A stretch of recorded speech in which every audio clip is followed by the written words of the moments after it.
Over the weekend, I attended the National Festival of Railway Modelling, held on November 22nd and 23rd, and hosted in the huge Hall 5 at the NEC in Birmingham. This event is the UK's biggest model railway event of the year, and it's an essential date in the calendar, covering the full spectrum of the railway modelling hobby. It's also important to note that this format is relatively new. Last year was the first of its kind for this national festival, following the original organisers, the Warley Model Railway Club, who handled an NEC-based show for over 30 years before winding them down. The event is now organised by Warner's Publications, who you'll know as the publishers of BRM magazine, as well as Garden Rail and Narrow Gauge World.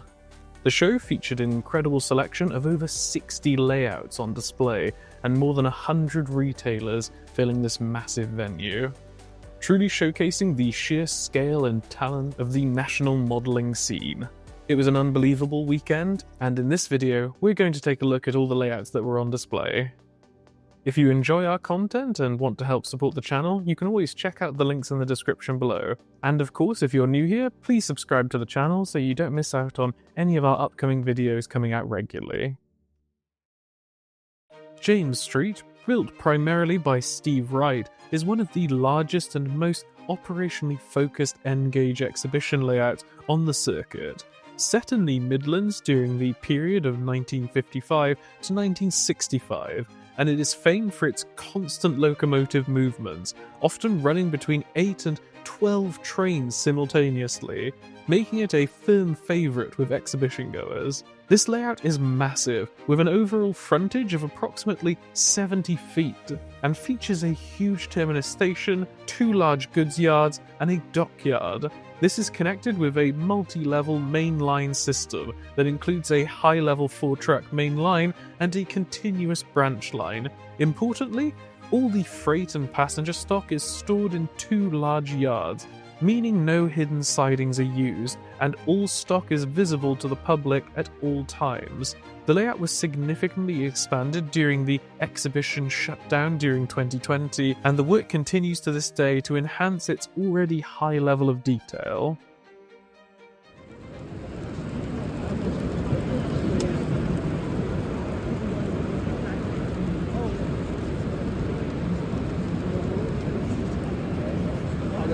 Running around, putting the platform and try and take it that way.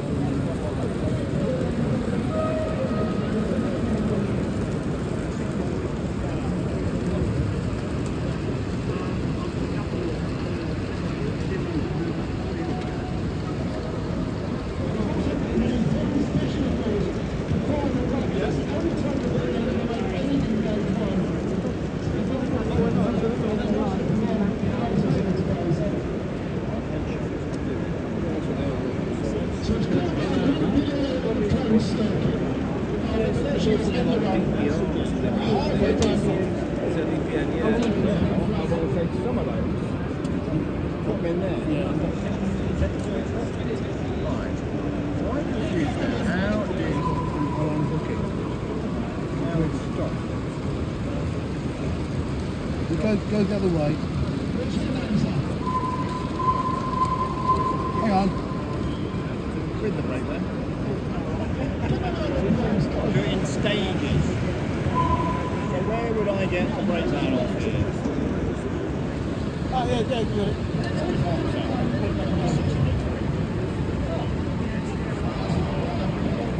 Well, except you don't want to go that far because you want to just get the breakdown off.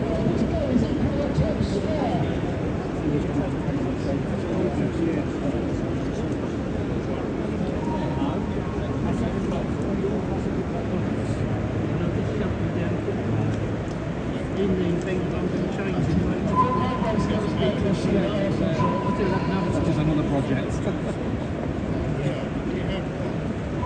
So these ships and cranes and things, I guess they're all kit built, aren't they?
The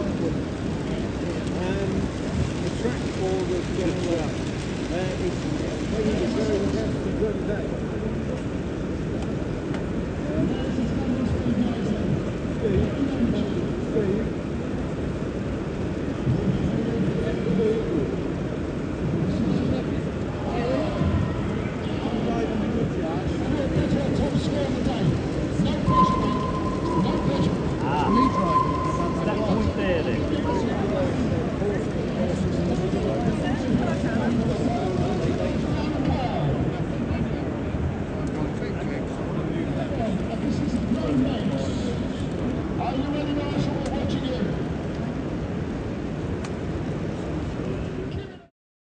Hassell Harbour Bridge is an HOe Gauge 7mm fine-scale exhibition layout, presented by the Alsager Railway Association HOe Gauge Group. The main feature is the impressive bridge and viaduct system, which stretches 15 feet long.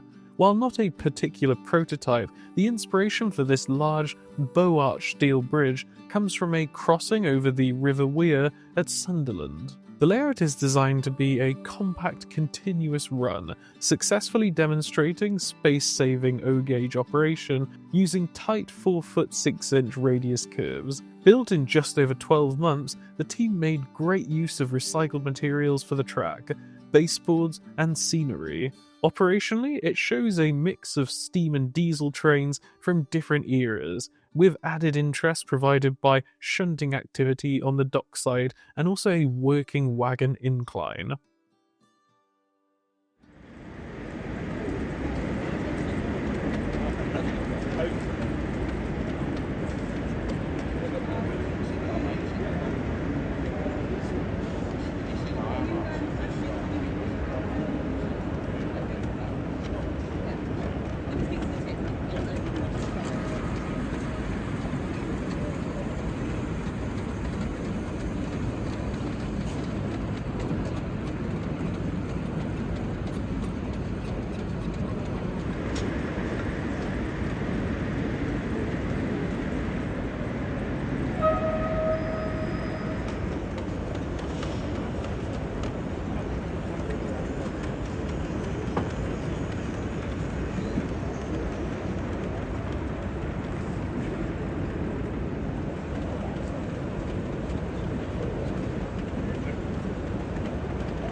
Grantham, the Streamliner years, is an absolutely massive HOe Gauge layout by Graham Nicholas, bringing to life the important East Coast mainline station of Grantham during the glamorous 1930s, the last years of peace. The huge model, spanning 33 feet, replicates the era of Streamliner express locomotives, featuring the London North Eastern Railway's famous Pacific locomotives in apple green hauling meticulously teak coaches.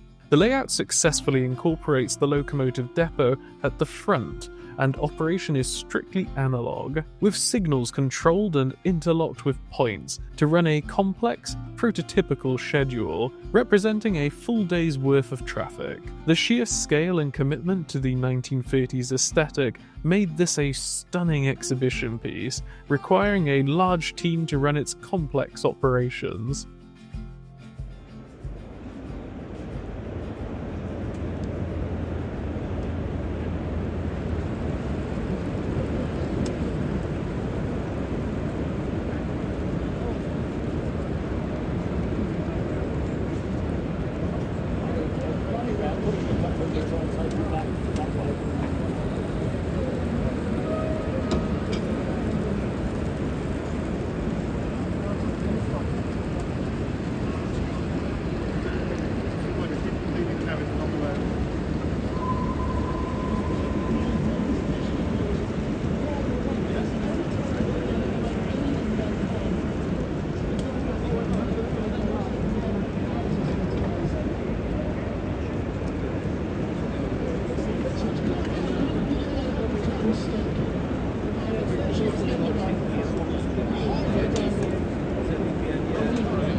Hang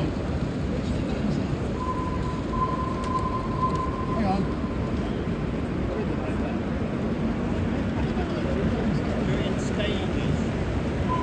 So where would I get the breakdown off? Oh, yeah.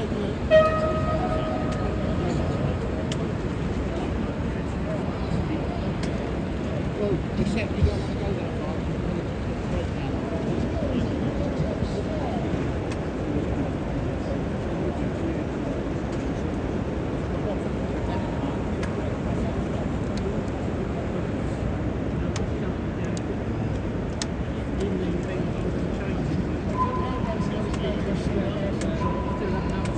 want to just put the breakdown off.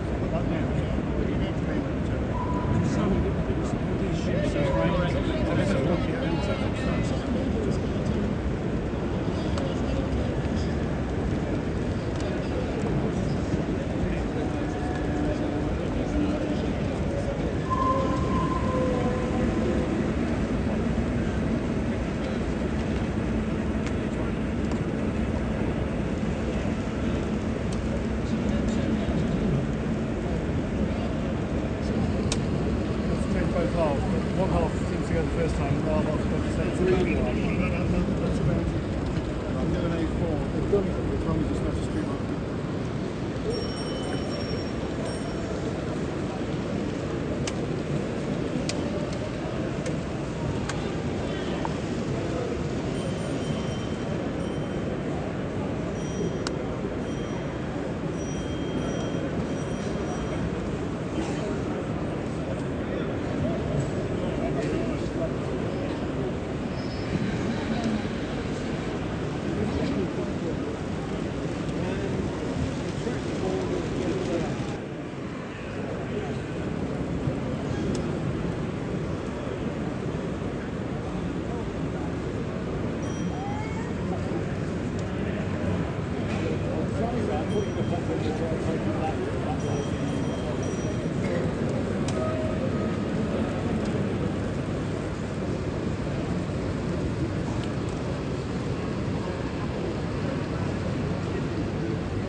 Go the other way.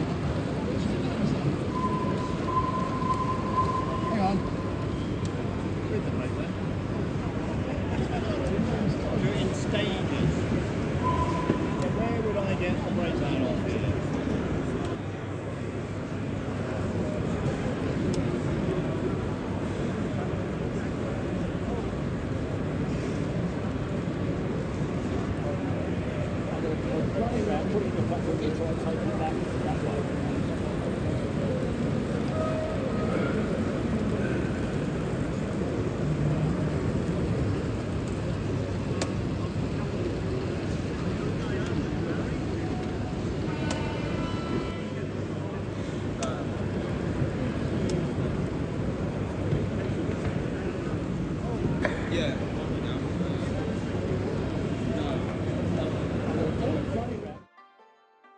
Beijiao is a wonderful HOe Gauge layout by Paul Stapleton. Paul's desire to create something different and his passion for steam photography in China led him to build this recreation of the final years of mainline steam in the country. The layout is set in 2001 and portrays a fictional industrial city in northeast China. This incredibly detailed model features powerful steam locomotives. One of the most dramatic features is the banking move on the industrial line, where loaded coal trains are pushed up steep gradients by a pair of locomotives, a recreation of a scene Paul saw in his travels. The layout also features a variety of passenger and freight trains, as well as several working accessories and engaging cameo scenes, including 3D printed figures of operators themselves.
Splott is an impressive 4mm P4 fine scale layout by Paul Spencer.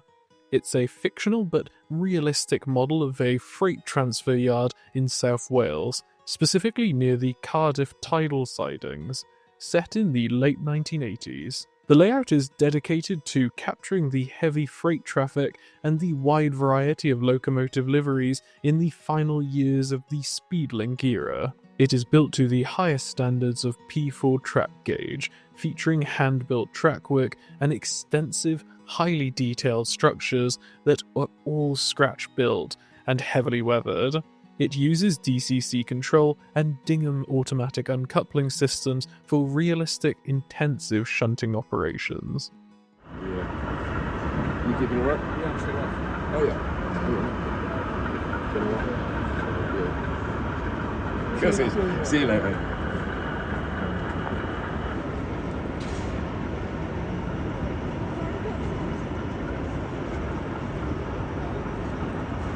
He's got some grinds up this week. Oh, right. No days. No, he's working or something.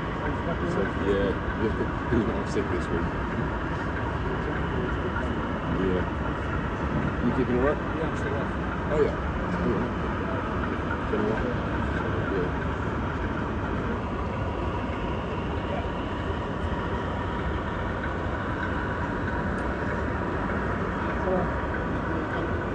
Oh, Splott.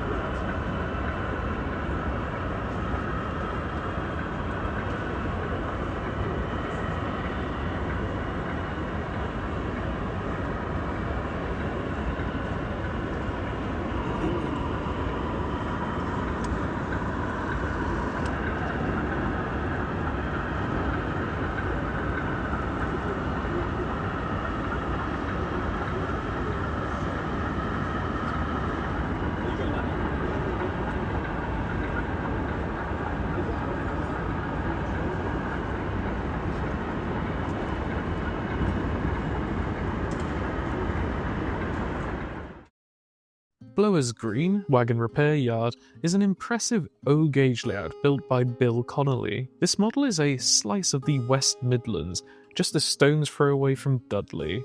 Set during the iconic BR Blue period from 1968 into the 1980s. The main feature here is the Wagon Repair Yard, situated on a secondary main line. This isn't just a shunting plank. The layout successfully demonstrates how a medium-sized layout can capture the atmosphere of a demanding industrial scene. You'll spot a variety of crippled or repaired rolling stock, including a tippler mineral wagon, some open wagons, all waiting for attention. Various powerful shunting engines and mainline diesels keep the yard very busy, moving stock in and out of the repair roads. The scenic details are brilliant, from the concrete stop blocks at the end of the repair roads to the scratch-built structures. The station building, which is based on a smaller version of the station at Tyseley, is cleverly located on the road overbridge, providing a great scenic break for the whole scene. The layout is a might-have-been scenario, showcasing the operational complexity of a large depot handling both through traffic and intensive yard work.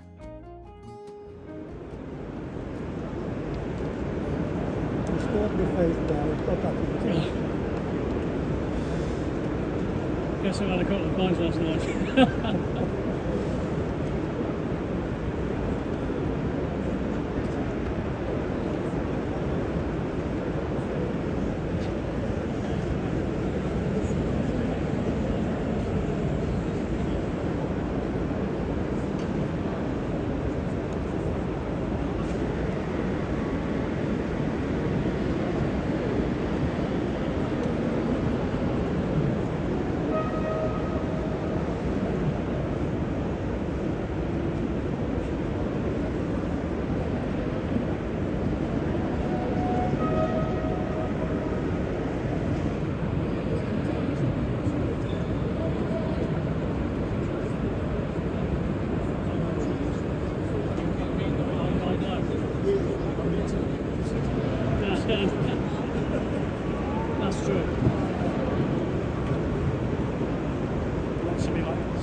steel supplies or something.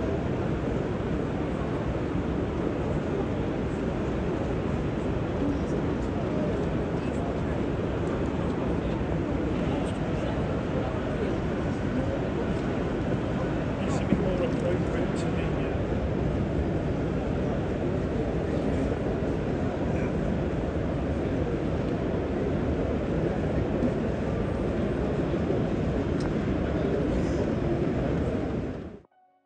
Tinker Lane is an active OO gauge shunting yard layout that captures the intensive operations of the industrial railway scene between Sheffield and Rotherham. Set during the period of 1975 to 1987, the layout sees a lot of action, predominantly featuring classic BR Blue diesel locomotives. The scene also reflects the transitional nature of the era, showcasing the newly introduced rail freight locomotives just beginning to enter service at the time, making it a perfect snapshot of the mid to late 20th century freight operations.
Venture Park is a OO gauge model railway depicting a fictional traction and rolling stock maintenance depot.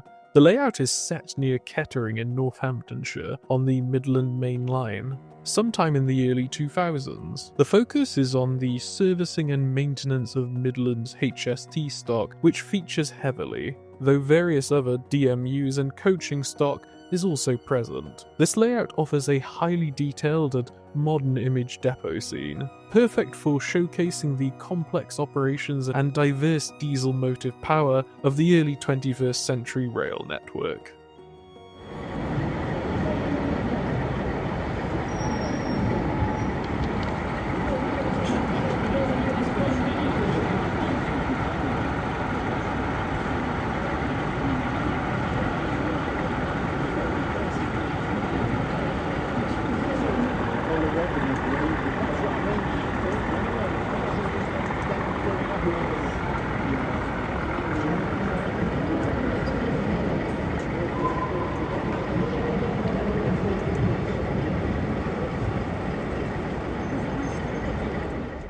Brick Coast Mainline is a truly unique layout by Levi Reed and the LEGO UK Railway team.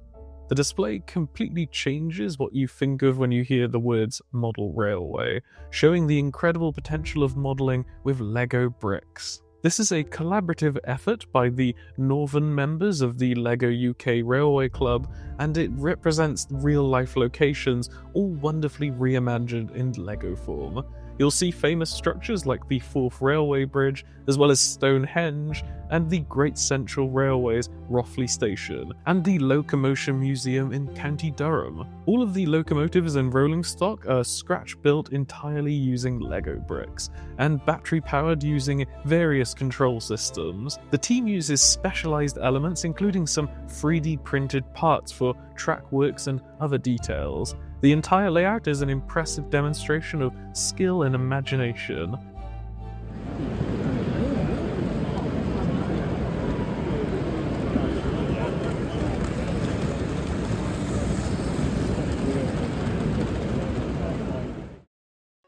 Wharton Road is a large-scale model railway built by Wharton Road Preservation Society. Built to gauge-free standards, the layout depicts a small terminus station on a fictional branch line that has been taken over by a preservation railway group after beaching cuts. The society runs a community railway, operating frequent steam trains for tourists, using a range of GWR, BR and SR locomotives, supplemented by first-generation DMU stock. All models are battery-powered, radio-controlled, and many have been sound-fitted, offering a good variety of stock that is fully displayed on the modular layout.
Sunshine from the Cotswolds is a pure slice of nostalgia, featuring a classic OO Gauge Hornby DUBLO free rail track layout. The model is a genuine step back in time, as the track is complemented entirely by pre-war wooden buildings that were originally made in 1938. All the locomotives and rolling stock that you can see running on this layout were actually manufactured by Hornby DUBLO in the 1940s and the 1950s, offering a charming and historically accurate display of classic toy railway modelling.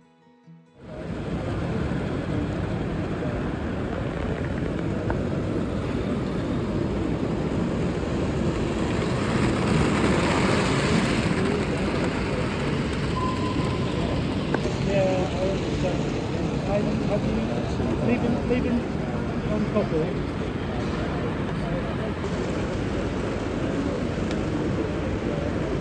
No, it's still off the trail. Yeah, I haven't done it yet. Yes.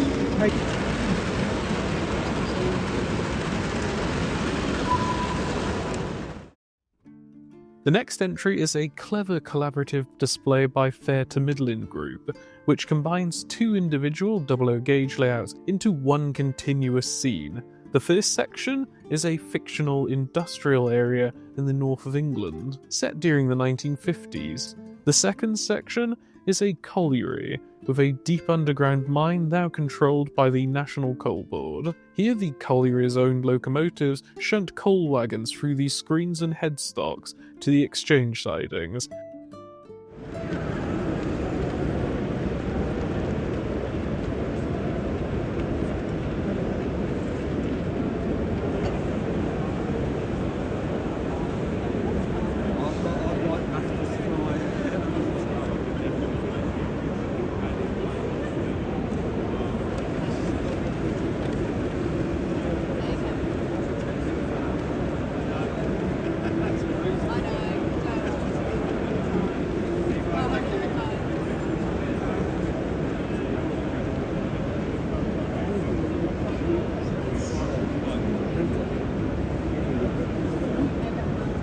I haven't stopped it, that should keep going.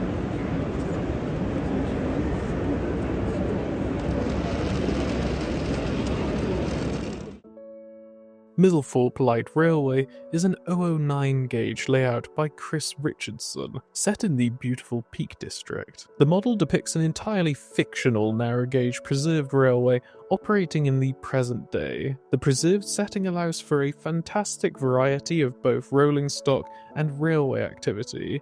The emphasis is on detailed cameo scenes, often incorporating farming activity, which helps to ground the layout firmly in its rugged rural surroundings while also creating a charming, present-day, authentic atmosphere for this narrow gauge line.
Sharnbrook Summit is a OO gauge layout presented by the Kettering and District Model Railway Club. The model recreates a historically busy stretch of the Midland Mainline, providing a perfect blend of dramatic scenic backdrop and interesting train formations.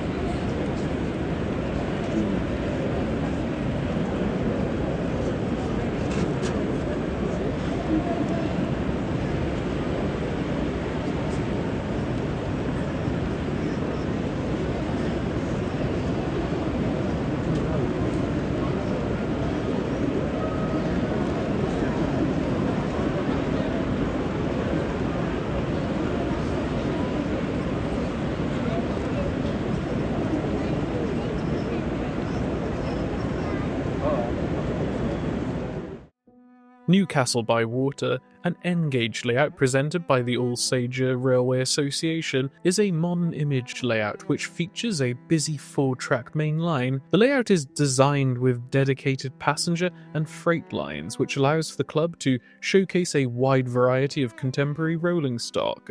Today, with a chance to witness some great prizes.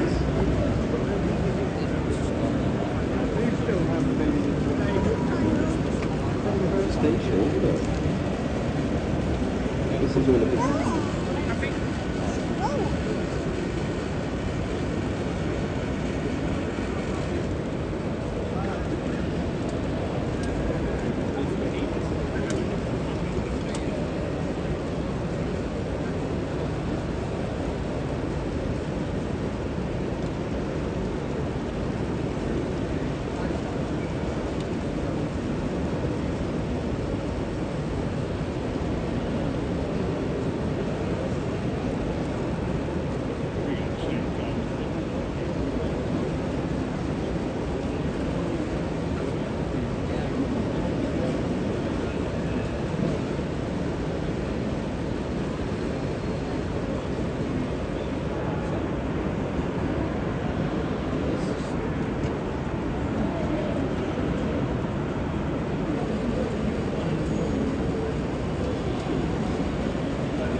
Mitchell Junction is a OO Gauge DCC layout built by Market Deeping Model Railway Club. This modern image layout was specifically constructed for public operation at exhibitions, and it features 2 continuous OO Gauge loops, a shunting yard, and a narrow gauge circuit in the centre, all contributing to a busy operational feel with modern diesel and electric traction. I'm sure many of us can't forget the shocking vandalism attack which happened at the Market Deeping Model Railway exhibition back in 2019, which resulted in an incredible outcry and support from the modelling community. With the kind donations that followed, this layout, Mitchell Junction, is the result of the very first funds received, demonstrating the strength and spirit of the railway modelling community.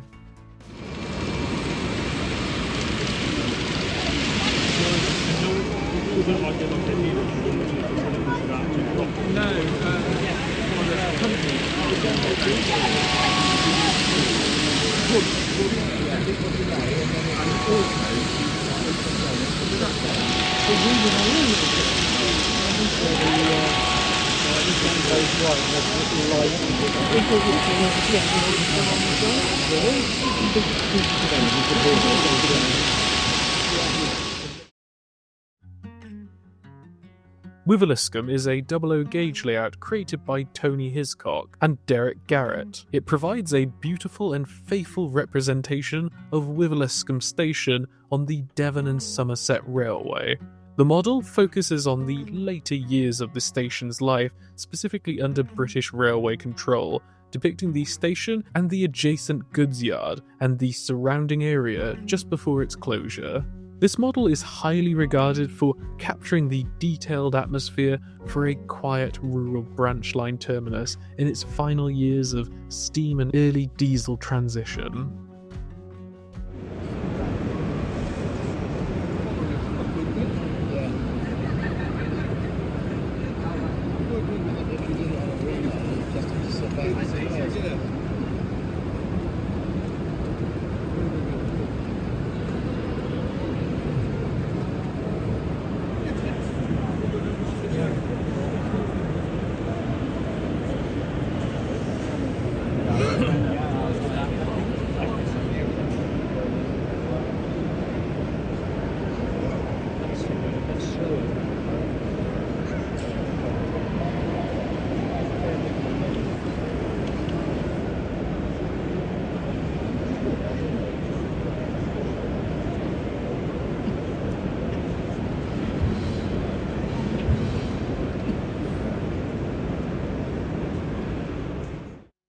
Richmond is a stunning N-gauge layout by Peter Brown, which depicts the picturesque town of Richmond in North Yorkshire.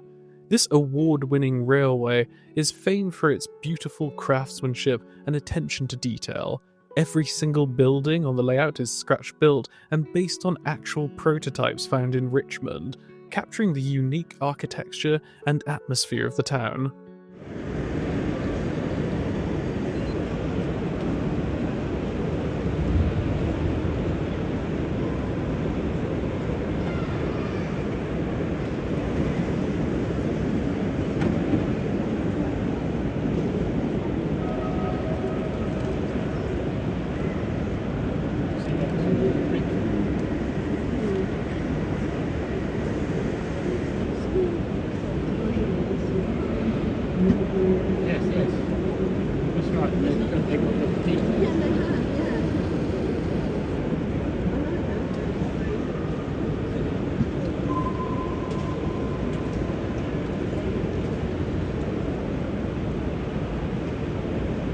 So you've got 2 sets of coal drops. Yes, that's what they had. Smalldale Quarry is a N-gauge layout presented by the All-Sager Railway Association. This large, fictional model is set in the Peak District during the 1970s to the 1980s. capturing the heavy industrial atmosphere of Buxton Lime operations. The layout features a free platform station and a detailed quarry complex, alongside a spring water bottling plant and locomotive refueling point. Designed for intense, continuous DCC operation, the main operational focus is the transfer of empty and loaded stone trains between the mainline and the industrial quarry sidings, keeping up to 3 operators busy at any given time.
Penryn Quarry by Bill Ferguson is a breathtaking narrow gauge masterpiece, built in an impressive 10mm scale, which uses standard 16.5mm track to represent narrow gauge. This model beautifully showcases the historical Welsh slate quarry workings. The layout features stunning, scratch-built slate buildings, inspired by the historic Carnarvonshire railways. The standout feature is a striking winter scene, complete with track winding past a beautifully rendered frozen waterfall, and through snow-covered landscapes, offering a truly immersive and historically accurate tribute to industrial Welsh railways.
I guess I will keep them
Andrew's Yard, an HOe Gauge layout by Stephen Landucci, is set in the late 1930s.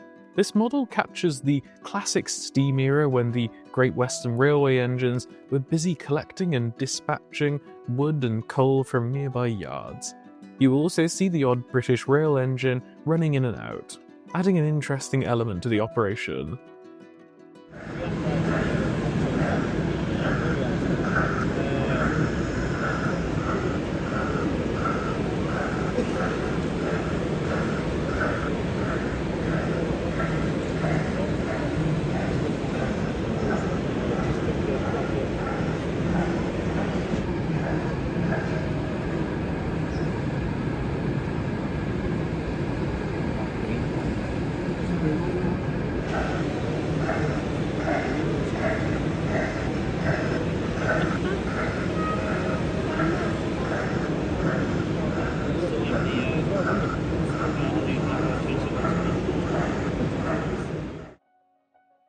Donnersbach-Kogel is a freelance Austrian layout set in the pre-Alpine region, created by a modeler known as Vecchio on RM Web. The model features a busy connection point between two different railway systems.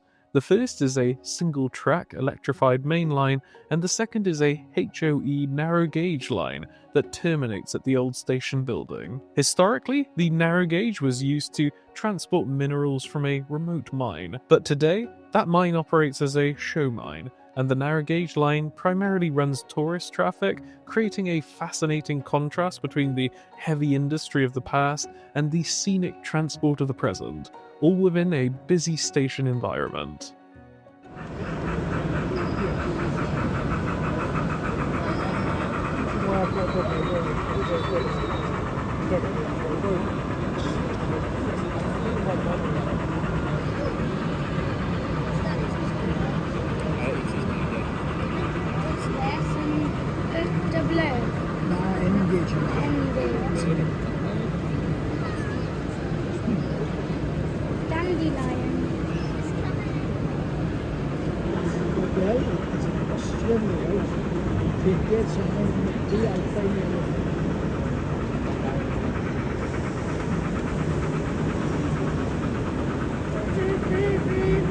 Oh, the man's fallen down.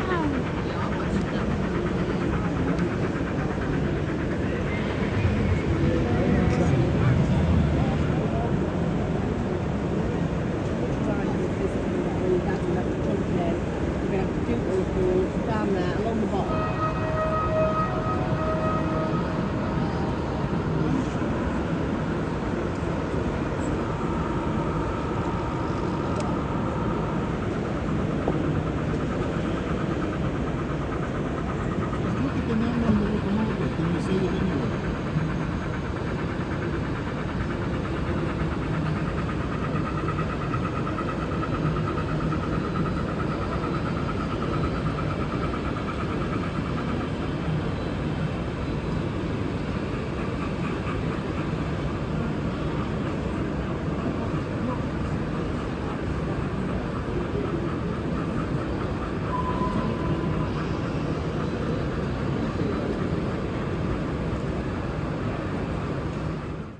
Navigation Road is an EM gauge layout presented by the Sarum Fine Scale Group. It models a meticulously recreated slice of northeast London on the eastern region of British Rail during the year 1971. This specific location and time frame are perfect because it allows for the operators to feature a realistic section of railway history where pre-tops locomotives and all four English-British rail regions could regularly be seen. This results in a continuous varied roster of motive power, making the layout a favourite for enthusiasts who enjoy spotting rare or unusual combinations of locomotives and rolling stock, passing through a realistic, industrialised London scene.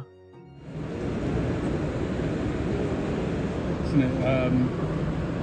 It's 4mm, isn't it? It's like proper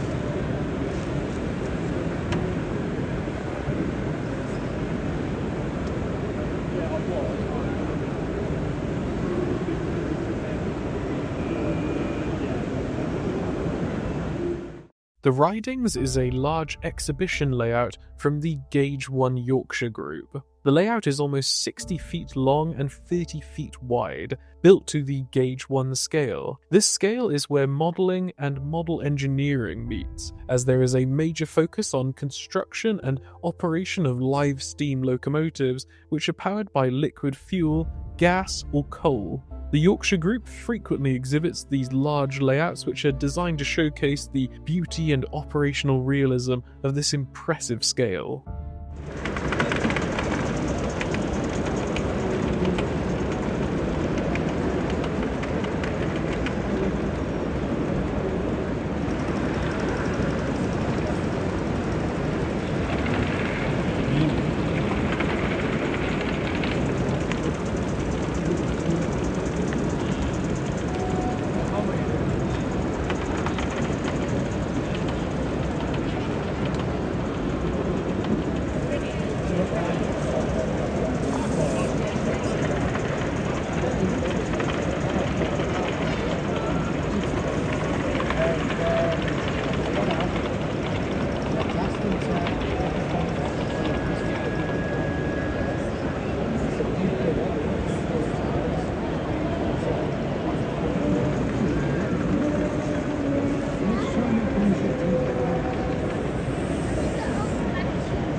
The test track is a familiar and essential sight at many model railway shows presented by the Model Railway Club. It serves as a vital, practical function, offering multiple gauges from N to O scale, and is available to use in both DC and DCC control.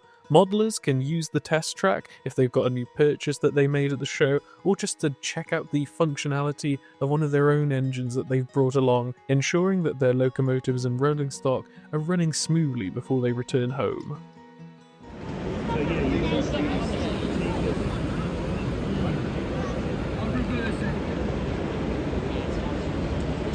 You get the old one which goes up.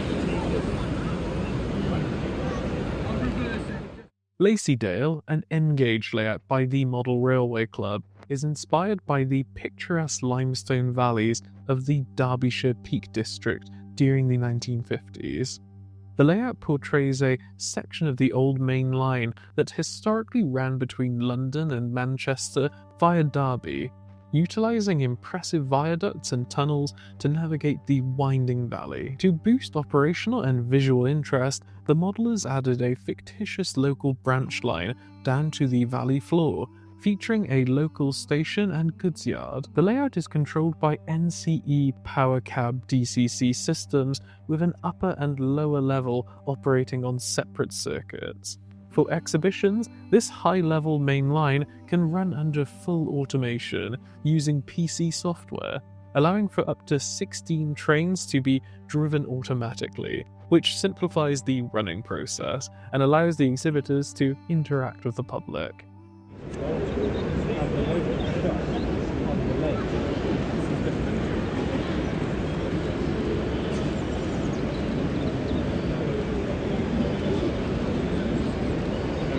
I see that kind of thing happening before when I was going to see course in Windows in a place called Kent. But that is quite rare.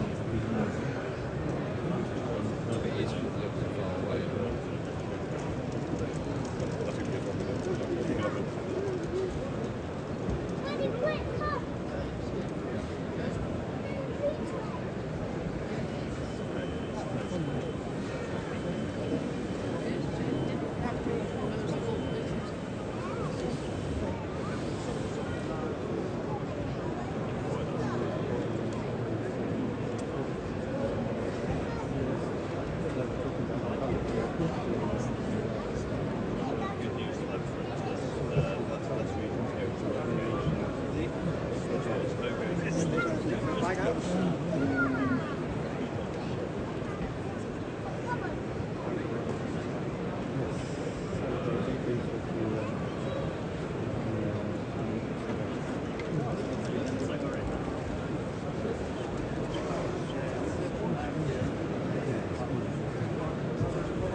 Ishinaka is an entirely fictitious layout created in Japanese End scale, representing a bustling terminus station in a large town. This town has seen a rise in tourism following the discovery of a thermal spa, and it's further boosted by a nearby samurai heritage village. The layout features a 15-road traverser. This traverser feeds both the main line and the branch line into the scenic section.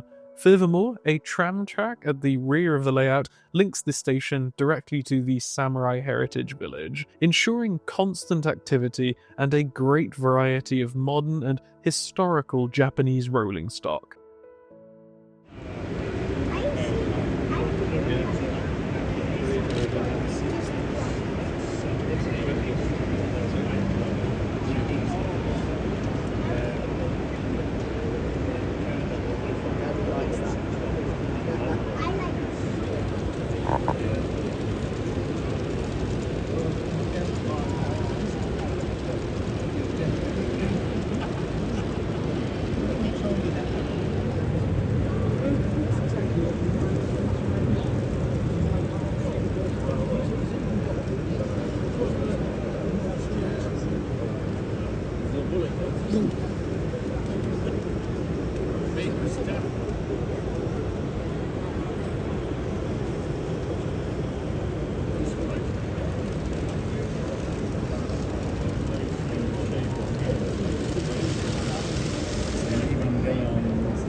This is based on the way they run it. Yeah. It's cool. It's just I'm really interested in it.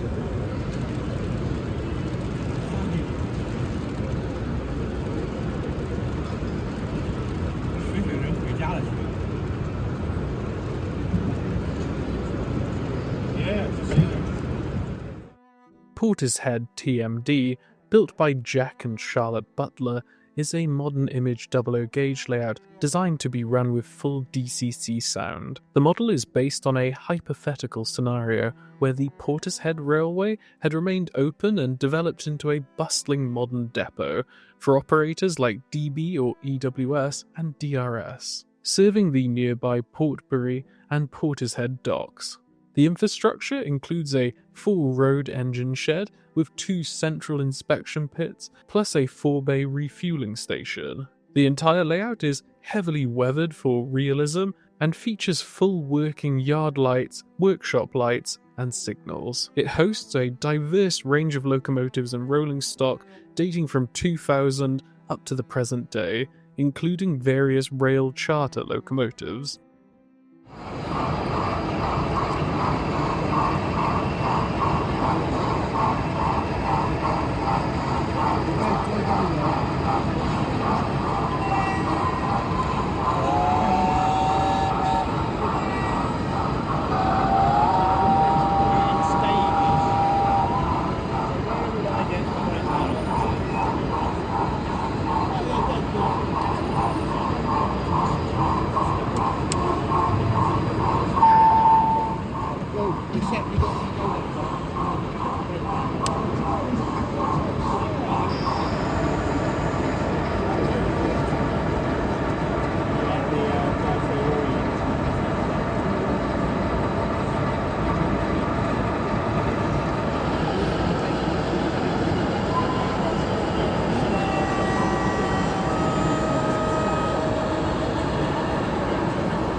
other function.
Dead Man's Lane is a OO gauge layout by Mick Bryan. This popular exhibition layout is set in a contemporary period based on Network Rail's Derby base, and specifically designed to showcase an extensive fleet of infrastructure monitoring trains. Inspired by the striking yellow new measurement train, the layout provides a home for a colourful selection of Britain's test trains and modern railway infrastructure.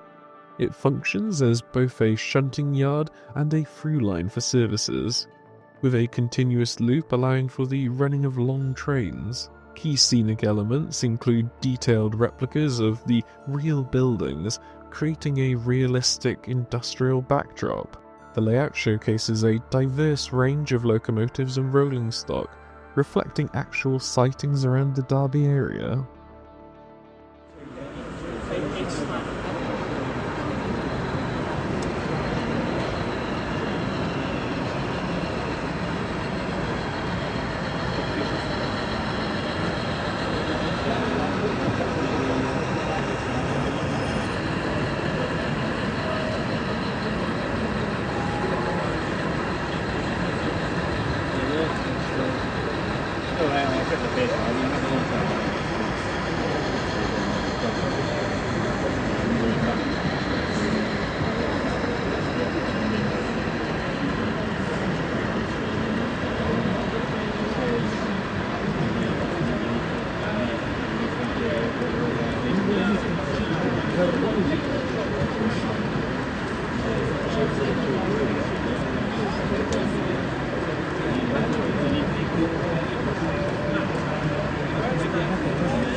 Stock display and more.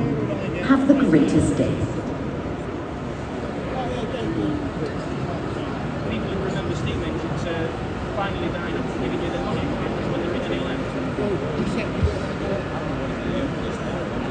This is it. They said, oh, we'll print it in the art black because that's what the BP published in the art from America. And we say,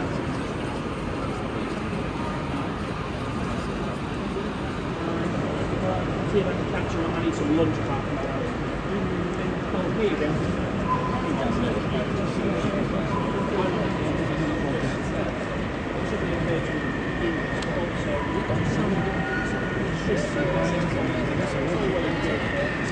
It takes about 2 days to try to get out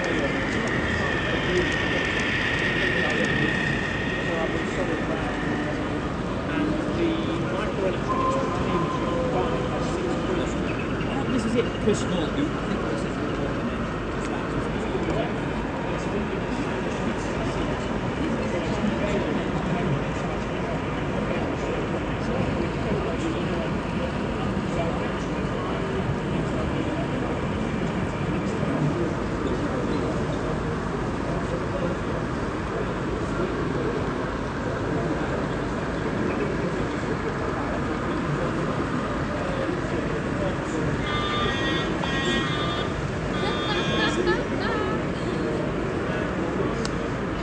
I just think they're really entertaining.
Nazareth Portland Cement is an N-gauge layout by Phil Bagley, which models the cement manufacturing industry of northeast Pennsylvania in the USA. Set in the early 1970s, the layout features contemporary American railroad equipment from that period. The core of the model is a large cement factory with passing main lines providing the context for the intense and continuous operational focus.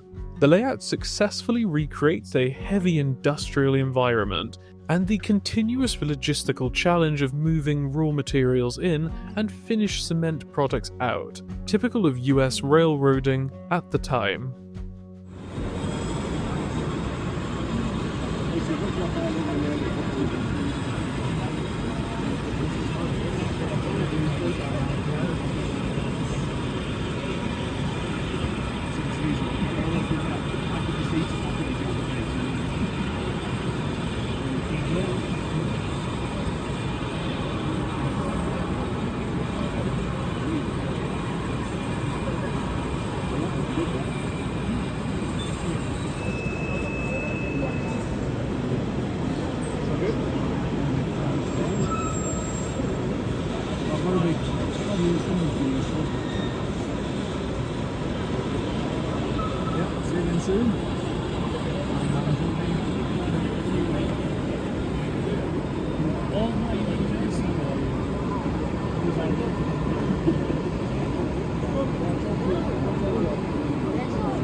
Shadows of Exmoor is a wonderful NG7 narrow gauge layout built by RM web user Paul RHB and inspired by the historic Linton and Barnstable railway line in Devon. The layout beautifully weaves its way along the rolling hills on the edge of Exmoor, recreating the atmosphere of the journey down to the town of Linton.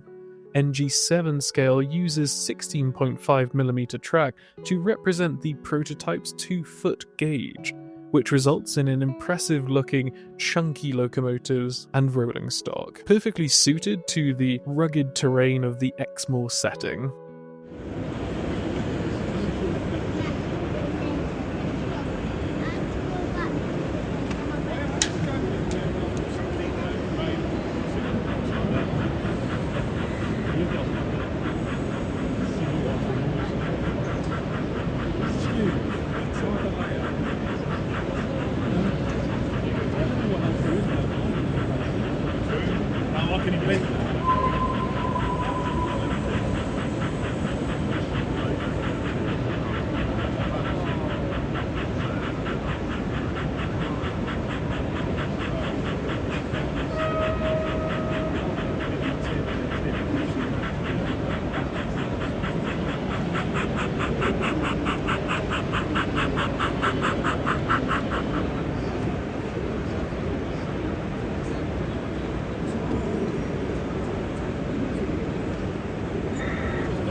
Yeah, number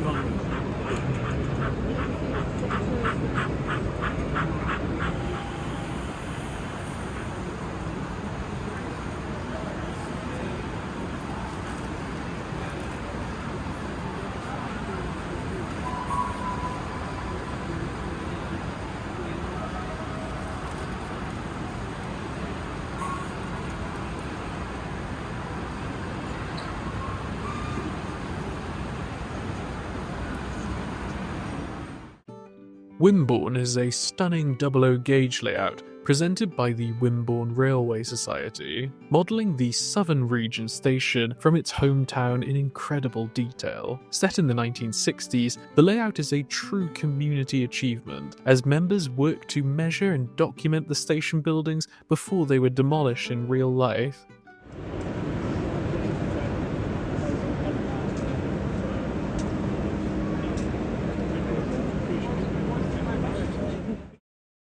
Kingsfield, a HOe Gauge layout presented by the Barley Model Railway Club, is a large scenic model that depicts the fictitious town of Kingsfield, nestled in Oxfordshire, somewhere between 1958 and 1965. This golden era allows for the layout to feature a fantastic mix of steam and early diesel locomotives. The town's prosperity is reflected in its complex railway operations. The original Great Western Railway terminus was intersected by the Midland Railway Mainline, connecting Birmingham and Bournemouth, necessitating a redeveloped station with through platforms and a junction. The scenic elements, built from modified kits, include a busy yard and engine shed that was expanded to accommodate the new diesel traction. This highly popular layout uses Pico track and stop but features handmade signals and interlocking to ensure realistic analog control and operational interest. Like the old Hornby one where all the coaches were the same. Yeah. That's Batman. Yeah, bring it. The one downside of my railway is Wharton train probably it's like a kind of shoe. Fucking hell,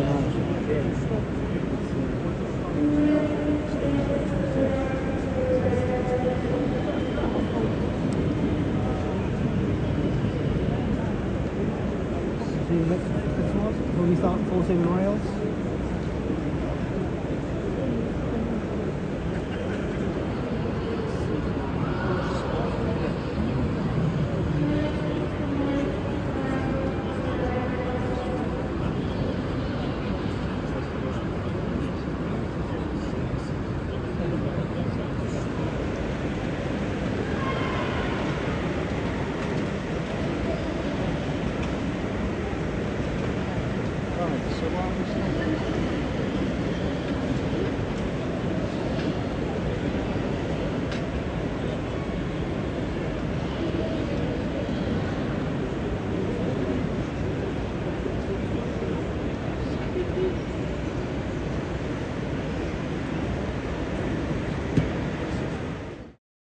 Hardwick Grange, a HOe Gauge layout exhibited by Matthew Toft, originally built by respected modeller Frank Dyer in the 1990s. The model depicts an imaginary town in East Nottinghamshire, featuring a Great Northern branch built to serve Hardwick Main Colliery. The period is set between 1957 and 1958, featuring a mix of BR steam and early diesel locomotives, handling a variety of rolling stock. One of the main features is the private colliery line, which provides a constant operational sequence of empty wagons arriving and assembled full coal trains departing. A standout feature of the layout is the full signalling, which is operated meticulously in accordance with prototype practice.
Go the other way.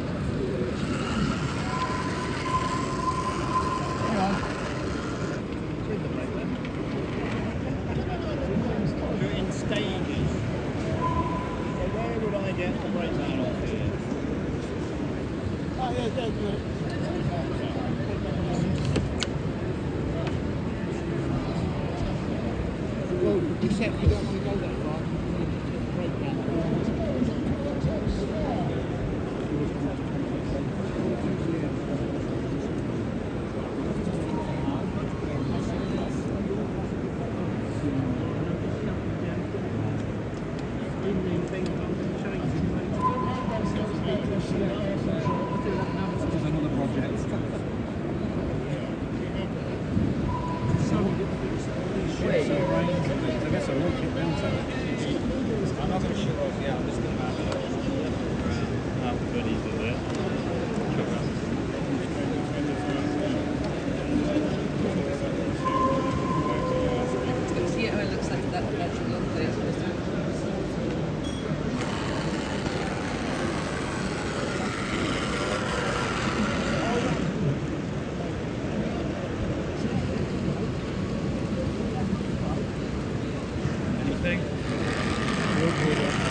Melon Goose is a OO gauge layout by Nigel Crow.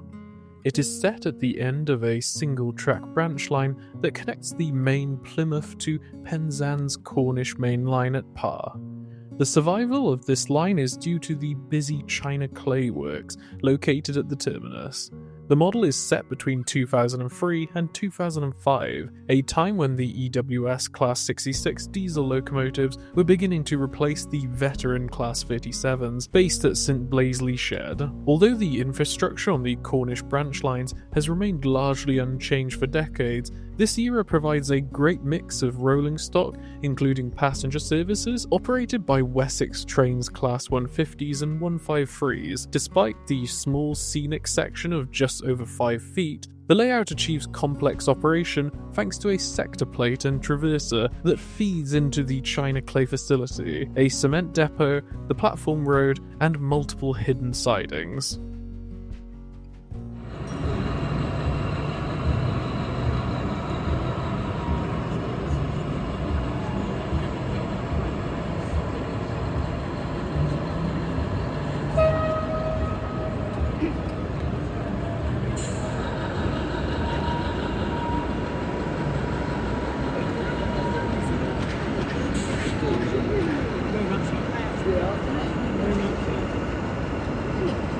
You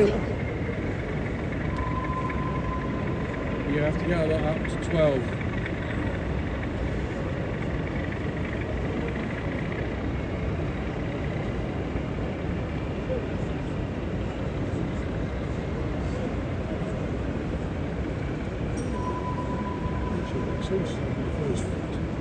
First 4 digits. Lindbach is a fictitious 009 narrow gauge line built by Ian Arkley, set somewhere in the beautiful landscape of North Wales. While completely freelance in its design, the layout draws inspiration from real locations, with the station buildings, for example, taking cues from the charming station at Minford on the Festiniog Railway. On the Lindbach line, you'll see a delightful variety of narrow gauge rolling stock in action, including ready-to-run models, some HOE, and even some impressive 3D printed locomotives. If you enjoy railway modelling of all scales, be sure to check out Ian's excellent YouTube channel. There you can find a wide range of railways, including his stunning 7¼ garden railway, the Ivy Railway. It's well worth checking out.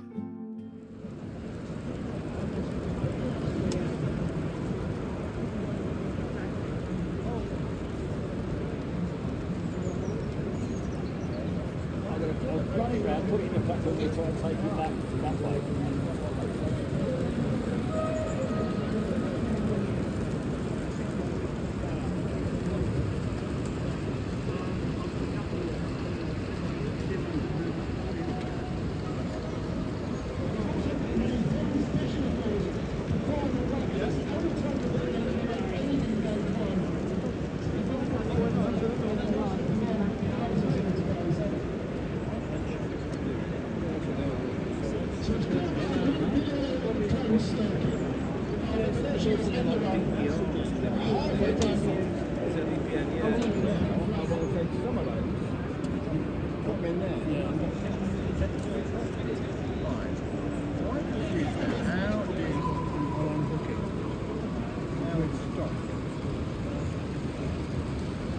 Go the other way. Hang on. With the brake then. Do it in stages. So where would I get the breakdown off here? Oh yeah, yeah.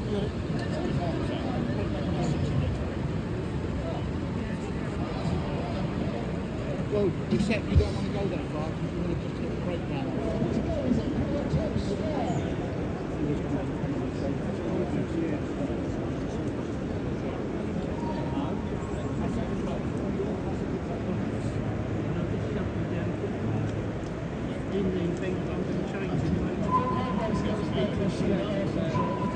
Which is another project.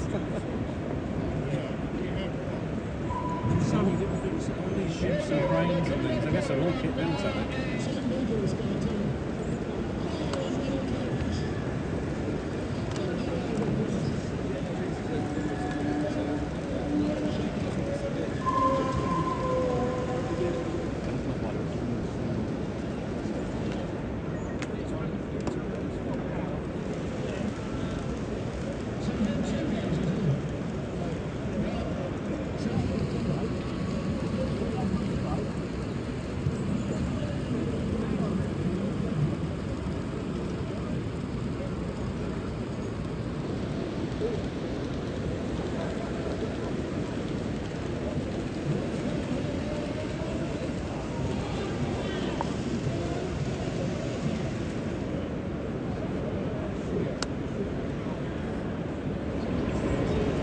With acrylic, you can thin it down a little bit with water, so it's not blobby.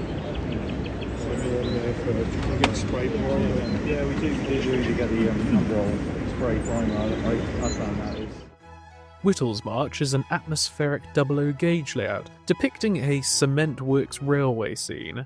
Although it features a cement works, the layout is set in the 1950s and 60s, focusing on the outskirts of a massive industrial complex. The model showcases the crucial exchange point where trains are loaded with outgoing cement and incoming supplies are brought onto the site. This busy yard connects directly to the main line, but all internal shunting operations are handled exclusively by the site's distinctive blue circle cement locomotives.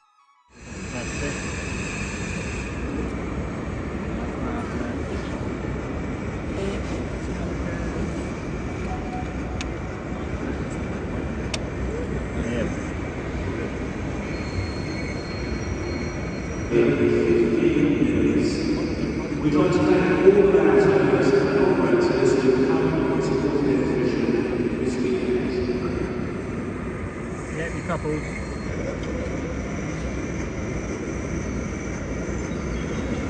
Where are you going with those, sorry?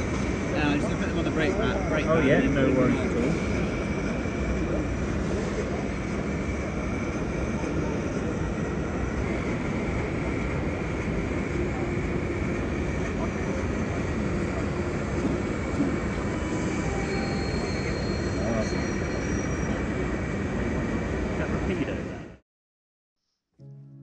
Kreuzweg is a HOm layout inspired by the meter gauge railways of the Swiss Alps, particularly the Rhaetian Railway.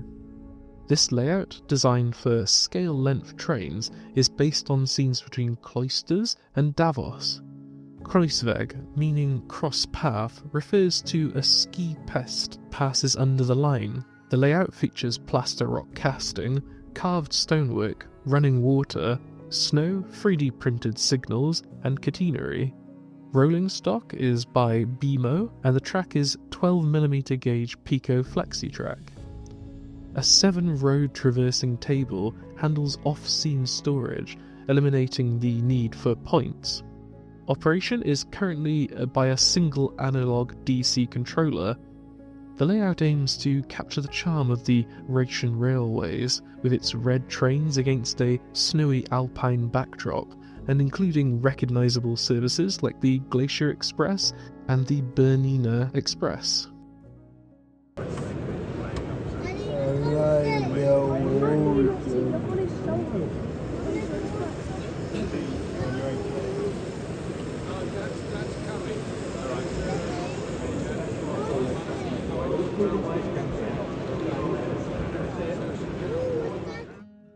Shelvey 2 is a OO gauge layout by Paul Marshall Potter of Albion Yard. This compact layout is part of his Shelvey series of models. It has been converted from an urban station into a highly detailed rural coal disposal point set between the 1970s and 1980s, and is thought to be located in a Northumberland village. The model is celebrated for its sense of place and atmospheric detail, particularly with the realistic ground textures and coloration, which work with the soft focus of the back scene to create the feeling that one stumbled upon a small quiet loading point. The layout is operated using DCC setup and features magnetic Dingham uncouplers systems for realistic hands-free shunting. Mounted slightly bigger board. Yeah. Not much. Just so that what I find is there's a couple of angles which are really popular. Yeah. The grass runs out to the front, and I use a lot of clone tools to put it back in, but it'd be nice. But always, yeah, it's nice and it's good fun to operate as well. We'd like to take this opportunity to thank all of the modern railway clubs who have supported the show, studio this weekend. Thank you. Yeah, the idea was that it was in somewhere in sort of central London. It was going to have the sort of world that the snowballs all had these sort of group and the two bridges in each. Dunsfold Road is a 4mm Southern Region OO gauge layout presented by Steve Saxby of the Neepsend Model Railway Group, set during a dynamic 1980s Network Southeast era. This model was built during COVID lockdowns to represent a second route on the outer edge of southwest London, linking Guildford to Horsham. The layout features a small factory or warehouse built on the site of the former station, which is served by short Speedlink feeder services. Additionally, a branch line supplies aviation fuel to a nearby airfield, adding an unusual and engaging shunting challenge to the operation.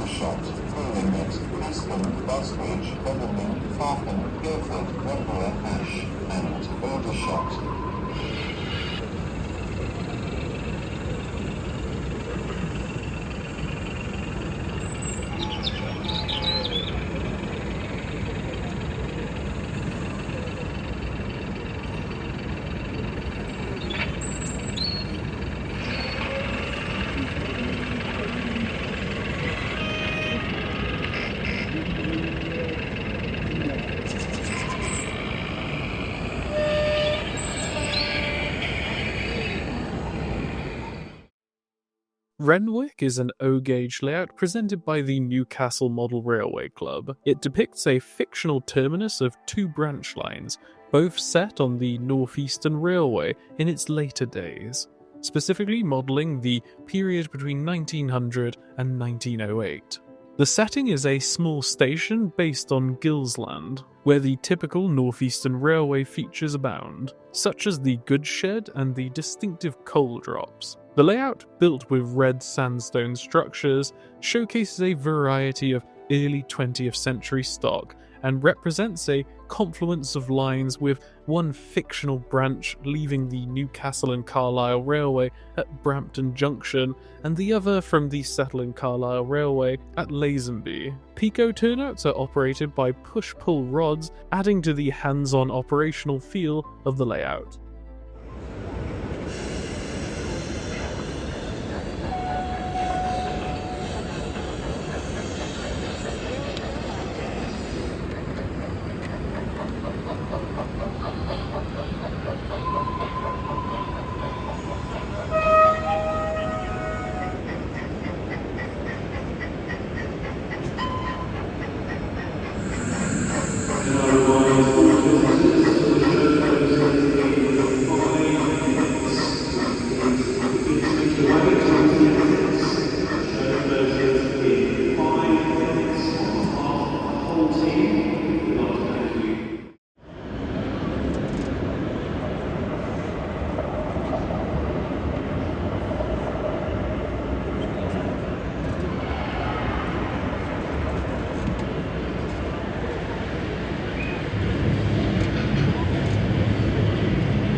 Exton Junction is an impressive HOe Gauge layout presented by the Preston and District Model Railway Society, modelling a portion of the West Coast Mainline. This massive project stretches into a full length 30 feet, providing huge scope for dynamic operations. While the club uses simultaneous DC and DCC for running at the club rooms, the layout is run purely at DCC at this exhibition. The dedication to the detailed large-scale operation led to the model being recognised as Layout of the Month in Railway Modeller magazine in 2018, showcasing a realistic but very busy slice of the West Coast Main Line.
Going up centre.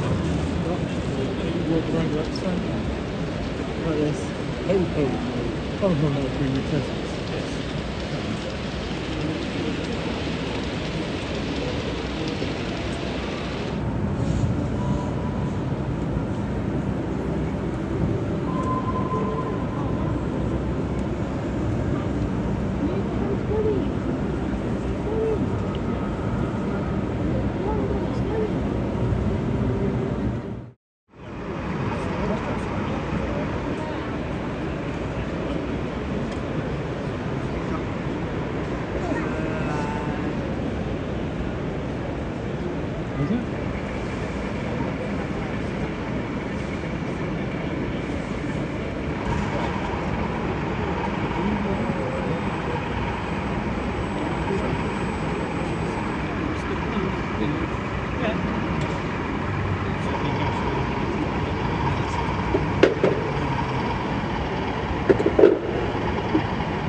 Back over there.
Getting stabilised into real falls.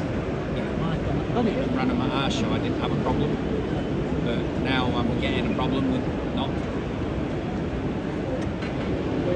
bit of Wharton onto the I've had it in there. Yes, that's it. Yeah. 40 quid in van. Well, no, I've got 40 quid in van. Yeah. Right.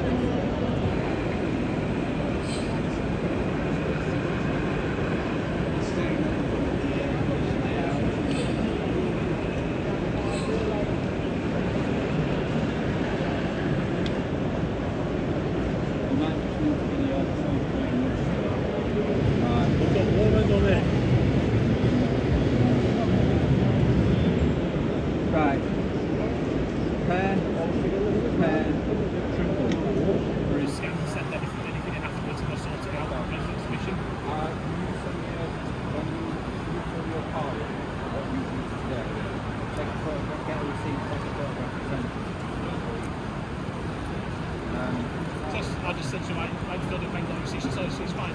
As long as we get that paperwork to the tile.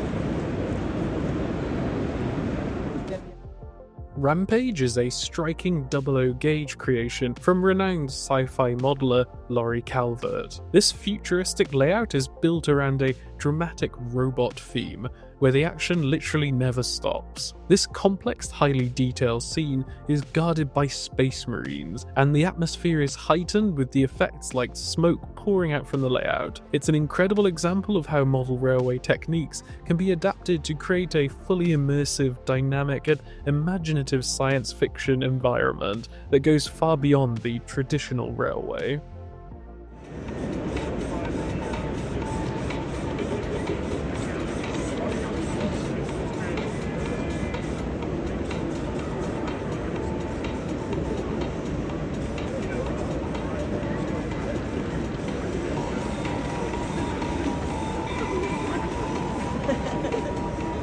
Can you do that? I saw you doing that over there, just trying.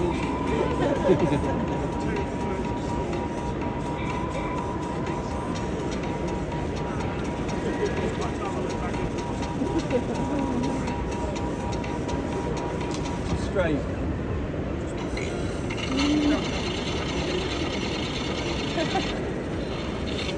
Welcome to Sheffield.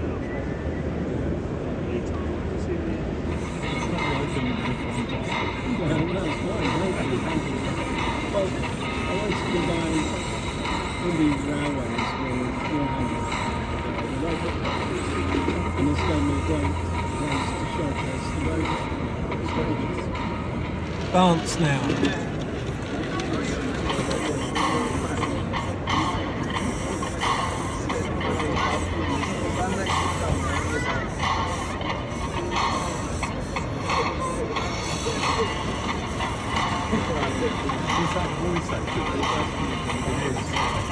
You can control it by an app as well.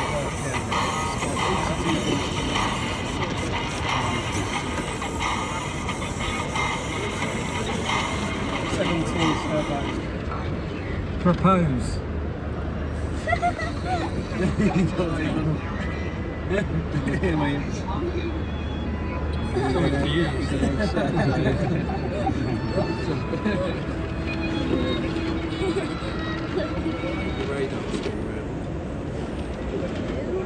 Well, we just dances or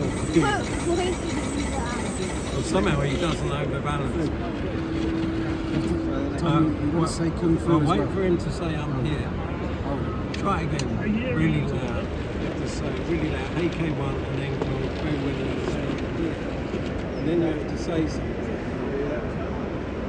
Can you say kung fu? HK1. Showtime. So yeah, if the base is getting attacked, and then when we're not getting attacked, it's got 82, so they're quite specific. It's an 82 voice commands. That's a 400 pound, but essentially it's a flat robot.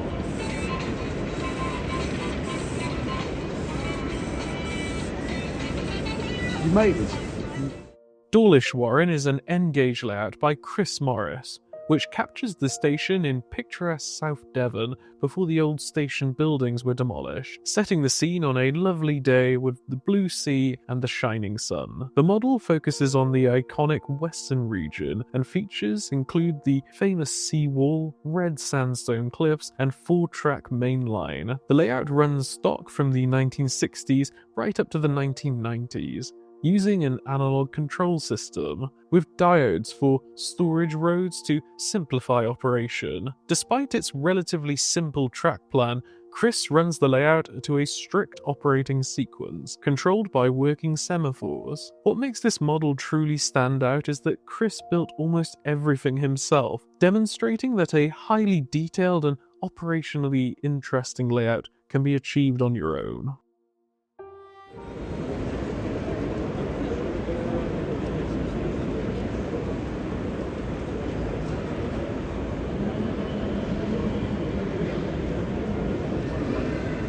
I don't think it's meant to be doing that. I think the lens and the LEDs are quite lined up, possibly.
Eastgate Harbour is a OO gauge layout by Robin Brogden, set during 1947, 2 years after the end of the Second World War and just 1 year before nationalisation of British Railways. This is a very specific and dynamic time, allowing for a fantastic mix of traffic. The model is based somewhere on the Kent coast in the southern region, taking its inspiration from the real-life Folkestone Harbour station. Although the war is over, there is still significant military activity passing through the port, running alongside regular civilian passenger traffic travelling to and from the continent. It captures the sense of a nation recovering and adapting as the railways prepare to transition into the new British Railways era.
was a list of things to look for there. Yeah.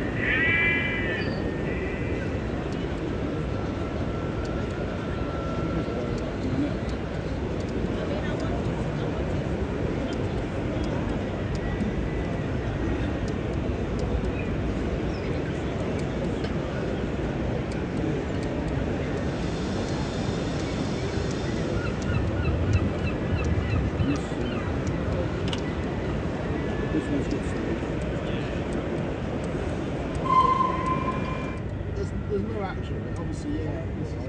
Well, I think it's really good. This is just the 2 feet per feet wide one. Yeah. Very nice. I'm about... This is lockdown project. 13 months there, Nearly Competent Modelers Association and Lorry's Mechanical Marvels were back again this year and had teamed up to present their modular HOe Gauge layout once again. Built by the Nearly Competent Modelers Association, this impressive layout is inspired by modern UK heritage railways, allowing a wide variety of stock to run across its substantial trackage. It's a modular construction, which means it can be assembled in countless configurations, with over 60 feet of track showcasing stations, countryside scenery, and yards, all designed to suit any venue. The modules, created by members from across the UK, first came together last year, and it was a pleasure to see them here again this year.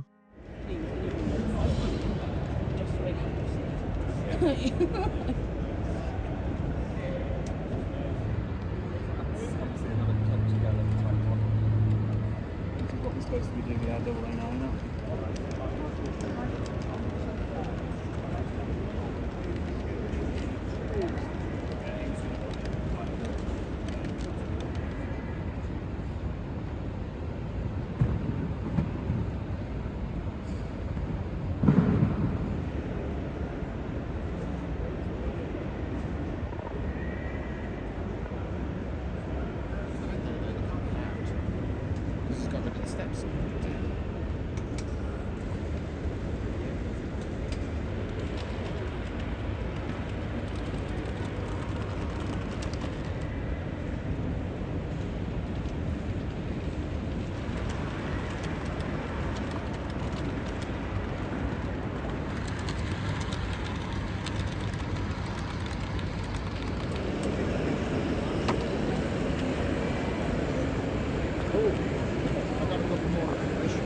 We need them now.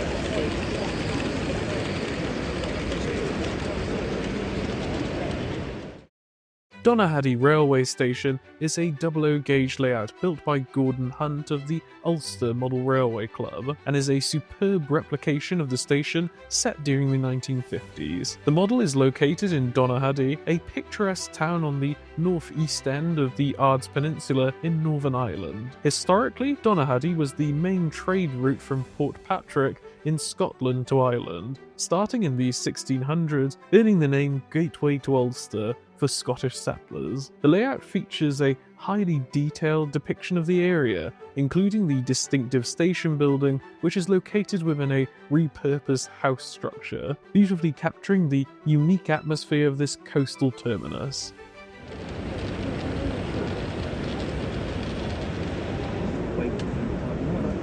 That's the best seawater I have seen. I've got to be honest. Look, he was looking at it. You stipple it up.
Camelot is a TT120 gauge layout built by YouTuber Peachy TT120. The model is a tabletop layout set in the busy post-war British rail era, specifically covering the transition into the early Era 5 on the old LNER or Eastern region. The layout's goal is to show what can be successfully achieved in this smaller scale, making the most of a compact space. 2 running lines orbit the large roundhouse and turntable, with additional lines dedicated to shunting and goods movements. It's a great example of maximising operation in a small area. If you would like to see Peachy build this layout, he has an excellent YouTube channel where he documented the entire process of creating this layout, link in the video description.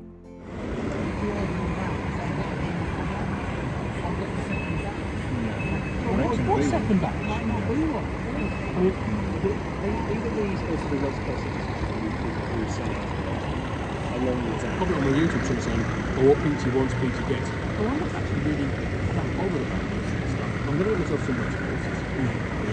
But that's really all I think it wants. But this is the idea works. This will accelerate the next node. And if this works, for me, it accelerates what I might spend somebody else. Yeah. If you turn around, you'll see who I'm pointing at. No names or pack drills?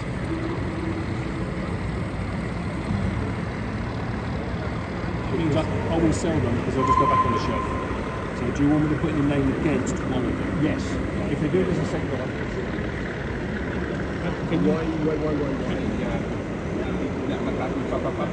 Tell me. Thank you.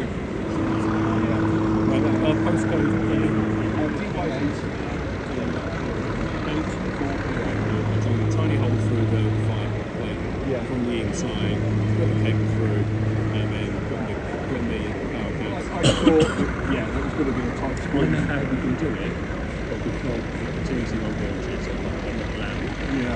No, I've at least if I can get that. I've done work with it, haven't I? I'm sure. You had to go real with the bench. You can fill it out here, then you can take the form to the guys. Oh, right, okay. Right. I want let's get your name first. Andy Corbett. There's lots of space because we needed it. Yeah. It's like, ever watch the crowd come out of Wembley?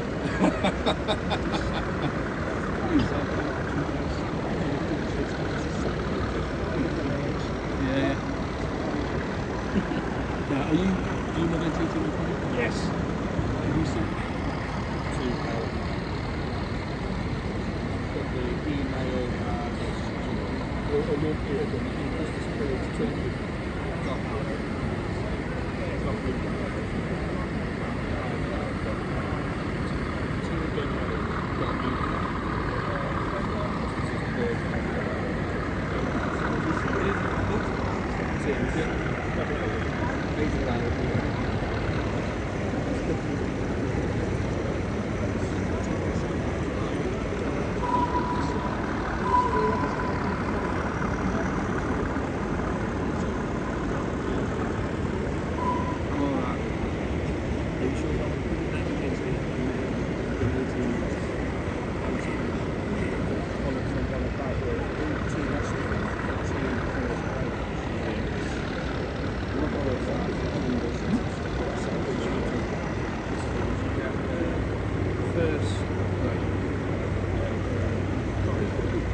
HOe Butts and OO9 Gauge composition layout by David Wright. This model is a wonderful recreation of the Ashover Light Railway, beautifully capturing the scene of the Ashover Butts terminal, which is described as a place where the rainbow ends. This layout truly leaves a lasting impression, not just for its subject matter, but for its impressive craftsmanship, including some of the most wonderful scratch-built buildings I have ever seen. It also has a famous history. This exact layout was actually featured on BBC News earlier in the year for recreating the railway line to mark its centenary. The original Ashover Light Railway was originally built in 1925 to carry minerals, and David spent 2 years working on and off to bring this forgotten piece of Derbyshire history back to life.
Exbridge, a OO gauge layout by Paul Hopkins, has a fascinating history, being originally built by Mervyn Turnvey as the Alston layout. Paul has sympathetically modified and enhanced the trackwork to transform it into a Great Western Railway or Western Region cross-country line set somewhere in Devon. The model features a busy junction station with 3 platforms and a small country goods yard. Much of the original country scenery, including the picturesque creek and viaduct, has been retained, but it's been given a makeover for a summer setting. While initially planning a GWR layout, it has now progressed into a steam to diesel changeover period, allowing for a great variety of stock, including powerful hydraulic diesel locomotives and even Southern Region interchange services.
Sort of stock. 38. Yeah, something like that, right?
For every day that goes by, there's more and more added onto the car.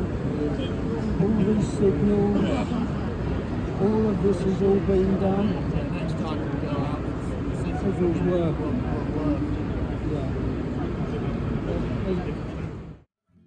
Strood Dock is an HOe Gauge layout from the Tonbridge Model Railway Club, representing a semi-fictional southern terminus. The model is loosely based on the original North Kent line to Strood, specifically imagining what the old dock sidings might have looked like had they remained in use until the 1960s. The layout uses Pico track with points and signals operated by quiet servos. The buildings are constructed from modified laser-cut kits, locomotives are operated via DCC with sound, and the operational focus is on running a steady stream of goods traffic interspersed with passenger trains and light engine movements, ensuring there is always something moving.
Market Bosworth is a highly detailed P4 fine-scale layout built by David Hewitt and Pete Bettany. It represents a station and goods yard between 1907 and 1909, capturing the Edwardian-era atmosphere of this former stop on the jointly operated Ashby and Nuneaton Joint Railway. The station served local farms, and its substantial goods shed was a centre for all incoming and outgoing goods traffic. The model includes the marshalling of local colliery coal, and for operational interest, the modelers have included the assumption that the nearby gasworks was supplied by rail. The entire layout is operated by a specific sequence of moves that realistically brings together the kinds of traffic seen at the station over the period of days.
Shepherdswell EKR is a OO gauge layout modelled by a user on RM Web known as Roundhouse. This prototype model is set around the 1960s to 1965 period and models a portion of the old Colonel Stevens East Kent railway line.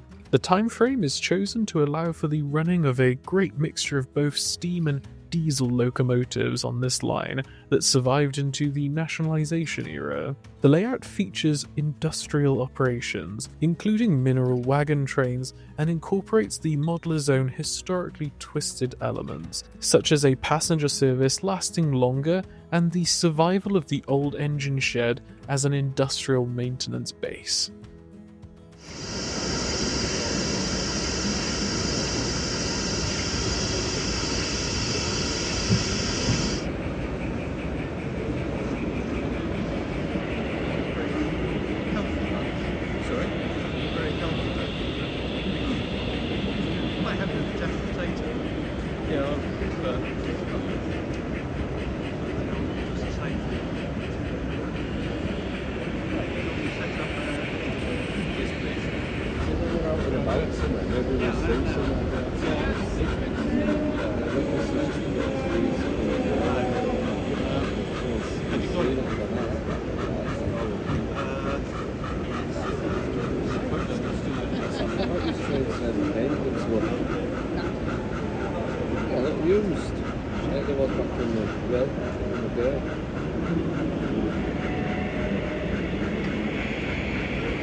Pencada is an EM gauge layout presented by the Cardiff 4mm group. Set in the 1930s, it models the former station on the Great Western Railway line that historically connected Carmarthen and Aberystwyth, which also served as the junction for the Newcastle Emlyn branch. The model is built entirely to EM fine scale standards, with the scenic track being handmade using X-Acto scale components. The operators have gone to great lengths for accuracy, scratch building all the buildings and basing the running trains on the actual timetables of that period, ensuring an authentic snapshot of the GWR operations before the introduction of the Manor class locomotives. The layout is controlled by a traditional analog electric system.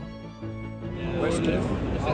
No, not Westcliff. Westcliff wasn't interested. I was surprised about that. Because it's all sort of like 1920s, that sort of post First World War era. They're all co-spiriters of ours, and Denmore and Westcliff. Good mate of mine.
16s, please.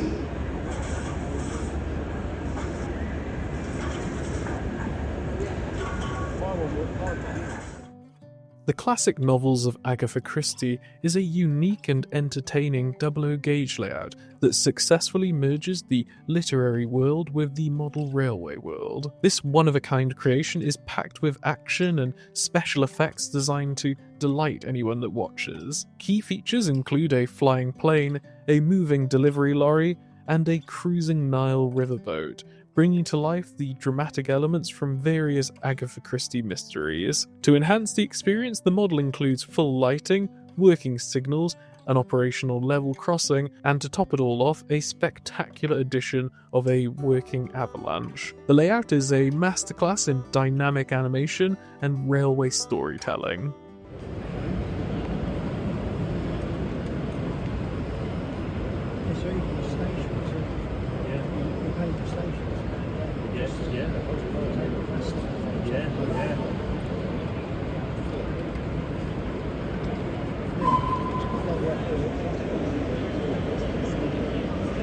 I'll do it now for play.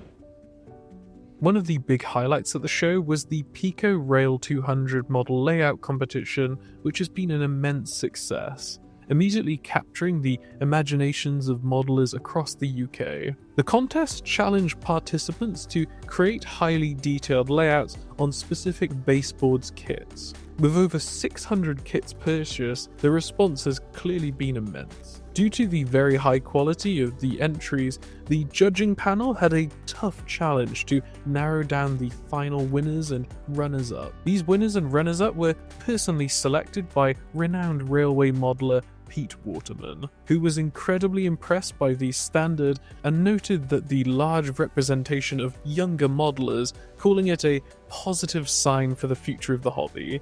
Crucially, all the competition winners and runners-up and selected finalists were invited to the NEC to display their layouts as a special centerpiece at the National Festival of Railway Modelling. This gave the unique opportunity to see all of the shortlisted modular layouts joined together, allowing for a special train to run from one end to the other. While I couldn't cover every single entry, let's look at some of the top placings.